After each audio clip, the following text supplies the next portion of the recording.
বল্টু, তুই পালিয়ে বিয়ে করে আমার বংশে দাগ লাগিয়ে দিলি। বাবা, দাগ থেকে যদি দারুণ কিছু হয় তাহলে দাগই ভালো। বাবা বাবা, আমাকে একটা ঢোল কিনে দাও। না, তোমাকে ঢোল কিনে দেওয়া যাবে না। তুমি সবসময় ঢোল বাজিয়ে সবাইকে বিরক্ত করবে।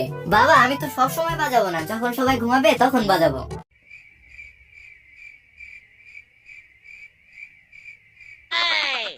বাবা বল্টু, কি হয়েছে তোমার? এভাবে মন খারাপ করে দাঁড়িয়ে আছো কেন? কিছু হয়নি বাবা। আরে বল, মনে কর আমি তোর বন্ধু।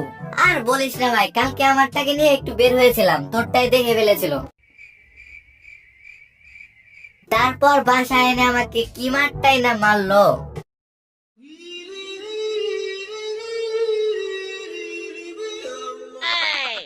বল্টু, আমি তোকে ভালোবাসি বলে তোকে মাঝে মাঝে মারি। স্যার, আমি আপনাকে অনেক ভালোবাসি, কিন্তু ছাত্র বলে প্রকাশ করতে পারছি না। বল্টু বলতো, চাঁদ কাছে নাকি আমেরিকা কাছে? স্যার, চাঁদ কাছে। বল্টু, তুই এটা কিভাবে বুঝলি? স্যার, চাঁদ তো এখান থেকে দেখা যায়, কিন্তু আমেরিকা তো এখান থেকে দেখা যায় না, তার মানে চাঁদই কাছে।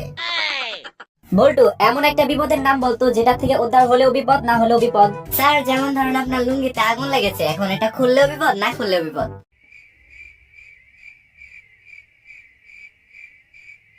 বল্টু, তুই ওর সাথে মারামারি করছিলিস কেন? স্যার, ও আবার গার্লফ্রেন্ডকে কিস করেছে। তোর আবার গার্লফ্রেন্ড? সেটা আবার কে? স্যার, আপনার মেয়ে। কি বললি? থামলি কেন? মার শালাকে।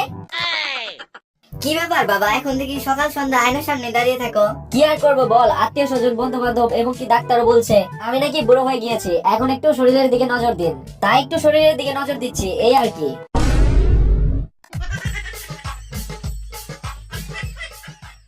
বন্ধুরা, আমি তোমাদের প্রিয় বল্টু। আমার মজার মজার সেরা জোকস পাবে শুধু এখানে। তাই নতুন হলে চটপট এই চ্যানেলটিকে সাবস্ক্রাইব করে ফেলো। আপডেট পেতে বেল বাটন